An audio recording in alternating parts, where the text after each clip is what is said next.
Hard to believe it's already July. People are heading off for summer vacations, long weekends. So we start this week's Explore Tulsa with adventures on the high seas. Then we gallop down the trail, Followed by the best summer dogs. plus the view from the back of the bus. Hi, I'm Stevie Fernandez. And I'm Trish Whitmer. It's very nice to see you back with us for this week's Explore Tulsa. You know, Trish, the 4th of July is all about celebrating our independence, freedoms that people in other countries only dream of. You know why there's no knock-knock jokes about America? No, why? Because freedom rings, Trish. Oh, brother. We all find different ways to celebrate our freedoms.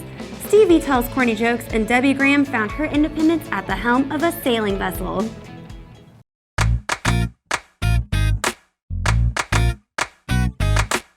I was not a boater. I'd never been around water as a child, didn't know how to swim. And so there I was on this awesome vacation in the Keys, and the sun's going down, all the boats are just going back and forth. Everyone's crowded around to watch the sun go down. And all of a sudden I see a sailboat, and I'm like all excited. It's like, oh, a sailboat, you know. And I saw what I really needed to see. That whole moment was geared for me to be able to see that sailboat with only one person on board. And with that, I knew I was going to be that person. I was going to be strong.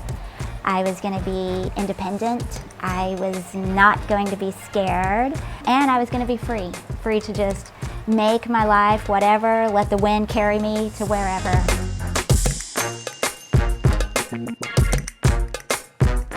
And one thing led to another, and then pretty soon I found my way to Cedarport Marina. It was the first visit I'd ever been to Grand, and walking their sailboat dock. They have a handful of sailboats there, and I found one that I just knew, it was going to be mine. And within a couple of months I'd bought that boat, and it was the start of the greatest adventure of my life.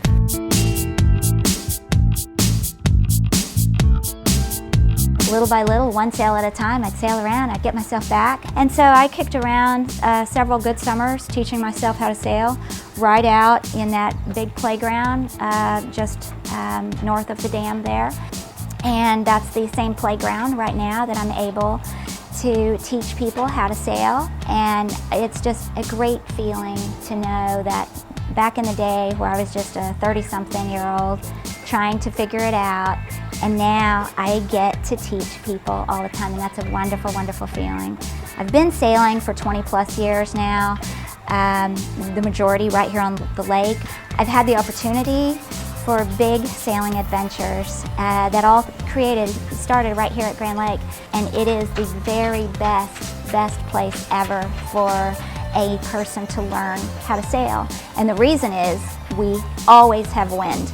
And what we also have is we have all the hills, and those hills create situations. You're either in the shelter of those hills, or you're near a lee shore. So in the lee of the land or on a lee shore. One's good, one's bad. And the other is we have deep coves. So no matter if the wind is north, south, east, or west, there is a cove that the wind is going to funnel through and just be howling through that cove. So you'll just be out sailing, and then all of a sudden it's like, whoo, all this wind, it kind of knocks you over, gets you springing to your feet and grabbing the main sheets and stuff, and that's all fun. And back in the old days, I used to always hear that if you can sail Oklahoma's lakes, that you can sail anywhere, and that is the truth. The only thing we don't have here is 5, 10, 15-foot seas. So with that, at Island Fever, I teach basic on a 27-foot sailboat for basic keelboat, and then we graduate up to coastal cruising and bareboat charter. And a bareboat charter is when you go to the islands, you rent a boat, and you're the captain. You don't hire somebody to sail you around. And sailors are kind of a funny bunch. They are independent and they are free. They want to do things their way, and so the idea of having someone sail you around doesn't appeal to a lot of the mindset of a sailor. I do, kind of gear my advanced class to that experience because that's what the people want, and you can get it. You don't have to go to the coast to get it.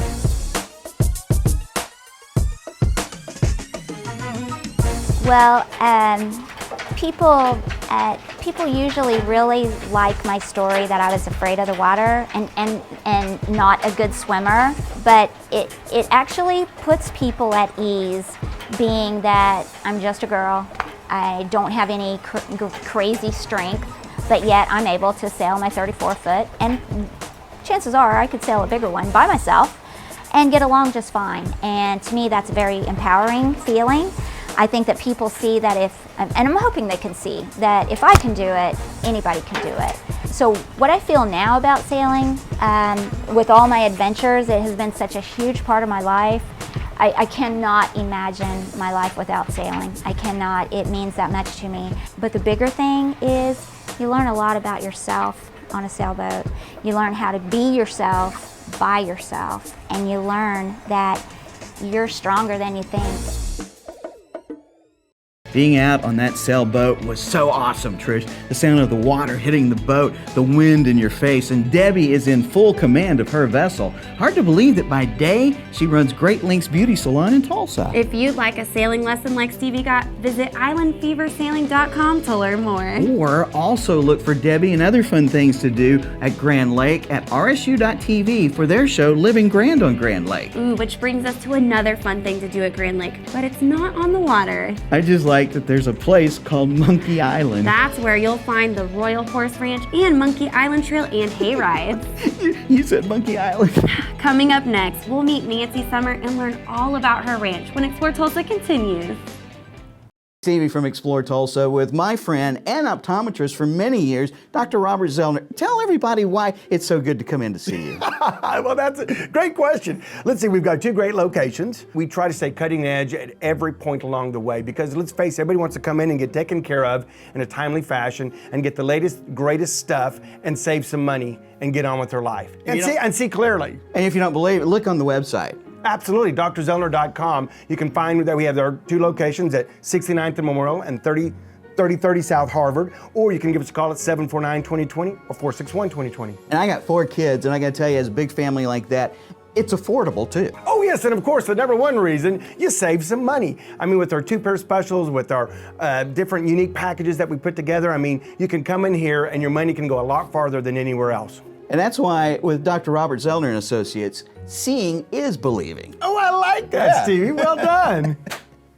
Hi again, and thanks for making Explore Tulsa part of your 4th of July celebration. Trish, do you know who was the only president born on the 4th of July? I believe that would be our 30th president, Calvin Coolidge. The United States experienced a period of rapid economic growth during his presidency, known as the Roaring 20s. Yeah, that's all great and all, but I liked him because he had a great sense of humor. Every now and then, Coolidge would push all the buttons on his desk, which made bells ring all over the White House. Everyone would come running, and he'd do it all just for the fun of it. Born on July 4th, 1872, it is no doubt that President Coolidge did his share of horseback riding. And a great place to continue that fun tradition is found on Monkey Island, Oklahoma, at the Royal Horse Ranch.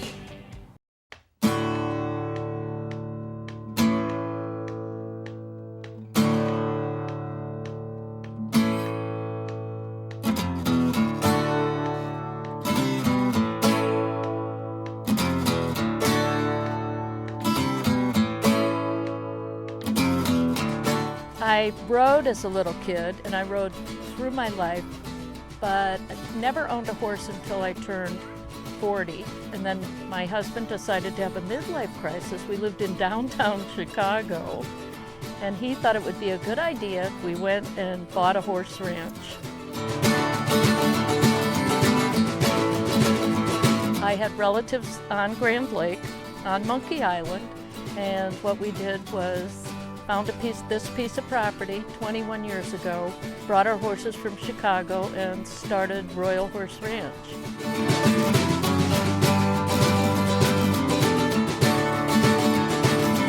We actually were event consultants. We did corporate special events, and I loved it. My husband was my partner, and he hated it. I think primarily because what you have to do as an event consultant is shoot from the hip. And he's not a shoot from the hip kind of guy. Actually, it was the best thing that I think we've ever done. This is the longest the two of us have lived anywhere. And we love Monkey Island, we love Grand Lake. And for us, living in the big city, and then coming to Monkey Island where everybody comes for vacation or they're retired, is like being with happy people all the time. It's really cool. Well, we do trail rides to the public. We do it every day by reservation except for Tuesdays. So, and we do it year round. Well, we do hour and half hour, and it's down by the lake, through the woods, in the pasture. It's a beautiful ride.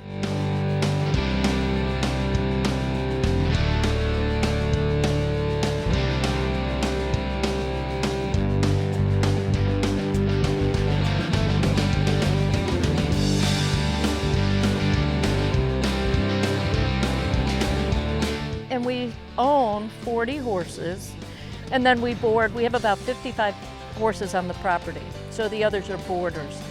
One of the horses that was on the trail ride is a horse by the name of Dalmatian, and it's pretty obvious who he is. He has been doing trail rides for 17 years and is great at his job. We put 7-year-old kids to 10-year-old kids on him, and he does his job. And he's one guy that everybody says, "Can I ride Dalmatian?" We have Jasmine. She is a great trail horse. We have this horse behind me, which is the lead horse. It's a buckskin gelding by the name of Butter. I call him Butterball. Christina calls him Buttercup. So those are some of our favorites. We have a couple of ponies that, as kids grow up and they come over the years, they always reminisce about Cherokee, who's a little Palomino pony that he's been doing trail rides for 20 years with us.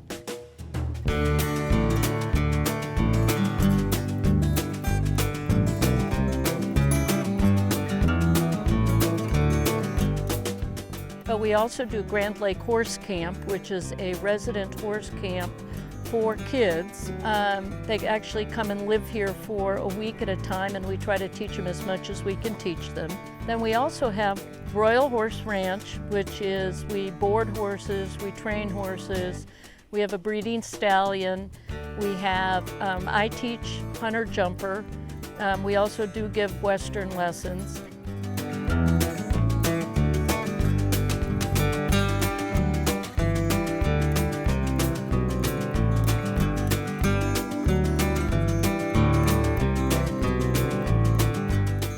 You know, we do all of this stuff just to keep us from getting bored. So for us, it's like paradise. I don't think I could ever go back to Chicago. And the people are really so much friendlier here. You know, this is a 7-day-a-week, no vacation time kind of job, but we love what we do. And so therefore it's been really good. Nancy has a great setup.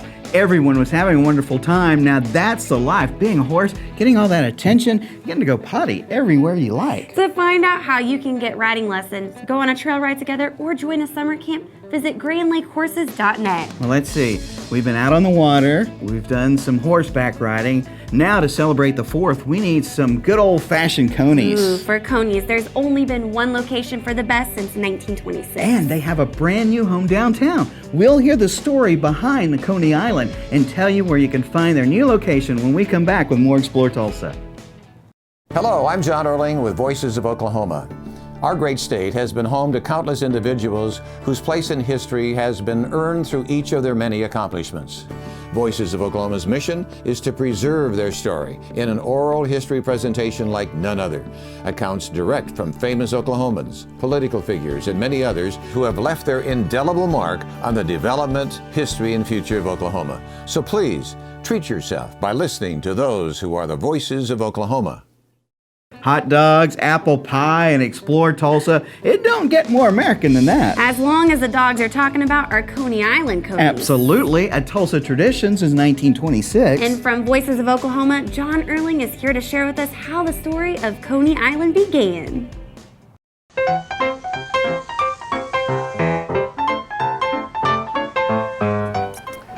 Oh, excuse me. Just having a Coney. I got to have one of these at least once a week, if not twice a week. And the story of this Coney actually starts way back in 1919 out east. Now, Jim Economo, whose father Chris and his brothers actually got into the hot dog business in 1919. The first store that they were able to open was in McKeesport, Pennsylvania. So is that where they were introduced to the I concept? think they may have gone to New York and actually saw it. This idea of putting... And apparently appealed to all three of them. They said, we're going to do this. We're going to take this concept, get the chairs. They were able to get a store ready in a few days, work it for 6 months, and the $3,000 that they put into the store, they would take it out after 6 months and sell it with an additional $3,000 coming in as profit. So after Chris and his brothers owned several stores, their business model was they'd build one and then sell one, and then they'd make $3,000 on that store, and then they accumulated some wealth to buy stores. They actually ended up in Dallas in 1926, when they then decided to come from Dallas here to Tulsa.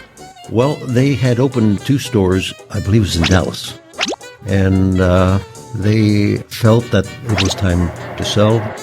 They immediately wanted to go to either Oklahoma City or to Tulsa. He found a bank, found the money, found a place that he could open up. That was 311 South Boulder, and was able to negotiate an opening for January of 26. The entire story of Coney's in Tulsa is told on the oral history website voicesofoklahoma.com. Now, this is an interesting story because during the Depression years of, say, 1929 to 1932, Jim's father, Chris, was feeding people because obviously so many people were down on their luck and they really were hungry, and so he would feed them out of the Coney store. I don't know how many people he was feeding. Whatever he was making, they weren't making that much, but he was giving, and the others were giving food to people. And it's amazing that you mentioned that, because there were people coming into the store years later and saying, you did this for us, you fed us then. They would say, I'd like to pay you. Wow. That was great. Yeah. It was wonderful. So as we tell the story of Coney Island in Tulsa, we have to talk about the school desks that I'm sitting on right now. And there's a very good reason we sit on school desks, and Jim tells us that story. From the very beginning, the reason being he never wanted a table. For instance, he had a small table with 4 chairs. One person sits at that table, that's the end of the other 3 chairs. You can't use them. One person is sitting at the table, I can't go and say, may I join you? It just didn't quite work out. So he had what he would consider his customer's own space. He had his table, he had his chair. This particular area was all his. Now, about the Coney itself, believe me, a lot of thought has gone into making the very perfect Coney, and it really is all about the chili. And by the way, no ketchup, please, because you will absolutely wreck the taste. That would never have gone over with my father. Why? Ketchup, for instance, has too much of a killing taste. Once you put ketchup on something, it doesn't make any difference how bad it is or how good it is. You will only taste the ketchup. It's not an enhancer. No, it says you're eating a ketchup dog. In fact, we still use the same reasoning today. A wiener, from the standpoint of spices, should be bland. The bun should be a type that can accept steam, just the right amount of mustard, but the chili must predominate. If it's not that, then you don't have a Coney Island hot wieners Coney. The downtown Coney store, as you know, is as iconic as our Golden Driller here in Tulsa. And I think it's really nice to know that something that was created in 1919 and came to Tulsa in 1926, and what was once a 5-cent hot dog is still with us and has survived over the years. Coneys have been good to us, and I hope we've been very good to the public and to Tulsa. Occasionally we have thought, well, we could have dropped the Coney and retired, and we just can't, we still can't do it. We feel like we're part of Tulsa, and if we were to retire entirely, it would be a disservice. And I don't know why I think that, but it would be a gap there, there's no question. It would be different. It's great to be living in Tulsa. This was a godsend. What a great Tulsa story this is about Coneys, which, by the way, I got to go get another one. Those Conies are just the perfect size. You can eat them so fast, nobody knows just how many you've had. Coney Island has recently moved, and you can find them at their new location at the corner of Archer and North Boulder. I'm so excited, Trish. You mean because of the new Explore Tulsa bus bags? Yeah, we're gonna be all over town every day. Just ahead, we'll see just how big Stevie's head can really get when it's on the back of a bus. Next with Explore Tulsa. What Stevie's trying to say is that Video Revolution is celebrating the 4th of July with explosive savings. Save over $1,000 on new 4K TV. Stop in and experience Video Rev's new Atmos theater room. 4K projector and Atmos sound just like you get at the big movie theaters. But now you can have it in your home. Plus, huge savings on everything in the store throughout July. Video Revolution on the northwest corner of 71st and Lewis. Hi, I'm Amy Bates from Merry Maids, and you're watching Explore Tulsa. Hello again. I'm so excited, Trish, because we finally made it with Explore Tulsa. You mean because our ad is now in the back of Tulsa buses? Well, that, and for the second year in a row, Explore Tulsa has been nationally recognized by having been chosen to win another Telly Award. That is a great honor, with lots of people responsible for putting the show together each week, from our camera people, editors, and writers. I know, that's right. And I've prepared an acceptance speech because we have a lot of people to thank, like including Ron Whitmer, Video Revolution, Dr. Robert Zellner, all those people on the show each and every week. Let me stop you right there for a second. While Stevie finishes his list, let's go behind the scenes to see what it took to put our wrap on a city bus with Sign It and Transit advertising. Now you can go ahead, Stevie. I'd also like to thank the people that make sure that Trish's hair is the right color every week, and then I'd like to... In Tulsa, there's a little bit over 65 buses in the fleet, and we also have paratransit buses, about 35 of those in the Tulsa area.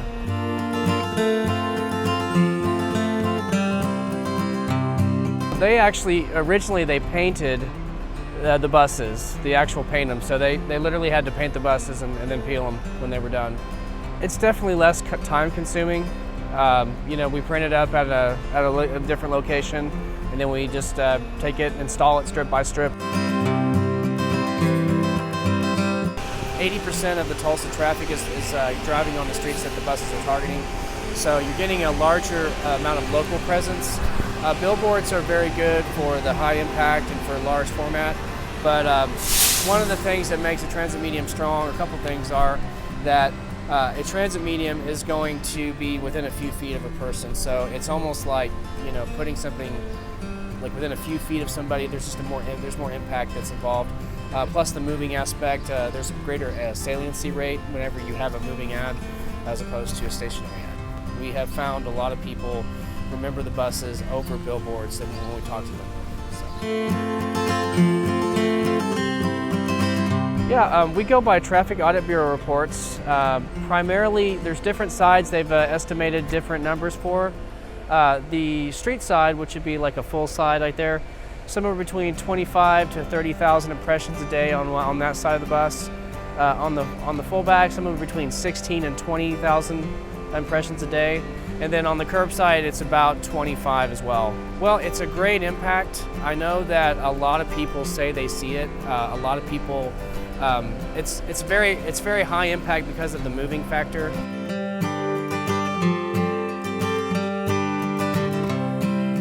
I guess the biggest benefit would be a full wrap, because it's going to get 3 different sides, 3 different angles at one time.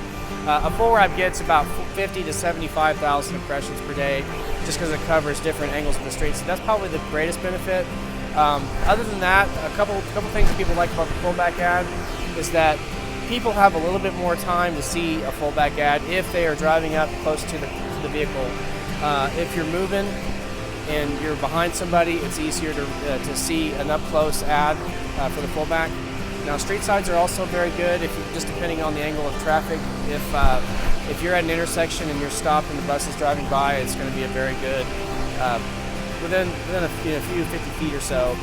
So just the bigger it is, the easier it is to see, usually the better benefit. But street side ads, if it's full side or if it's large format, they're all pretty much very eye-catching the way they are.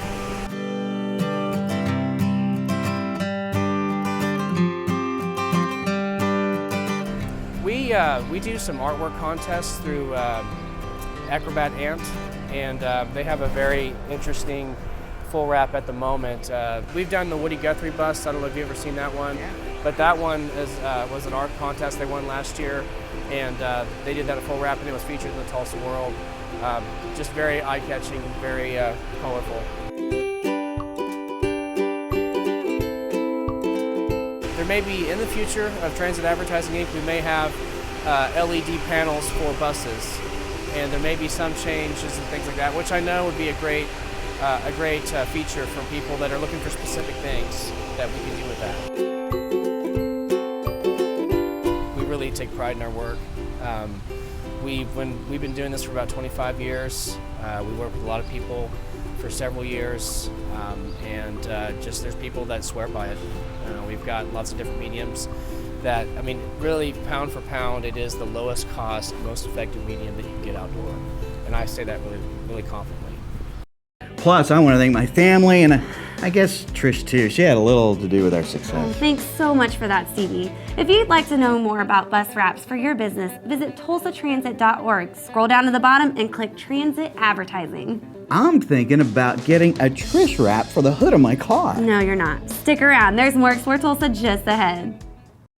Hi, Dr. Robert Zellner here. For over 20 years, I've offered affordable, convenient eye care in Tulsa. Right now, you can get one pair of glasses or contact lenses starting at just $99 or my two-pair deal for $129. Hey, and as always, the eye exam's included. Walk-ins are always welcome. Glasses are ready in about an hour. Plus, we have over 2,000 frames to choose from. We're open 7 days a week. Come see why we're voted Tulsa's best. And our drive-thru at 69th and Memorial makes pickup simple and easy. For the best eye care value in Tulsa, Dr. Robert Zellner and Associates.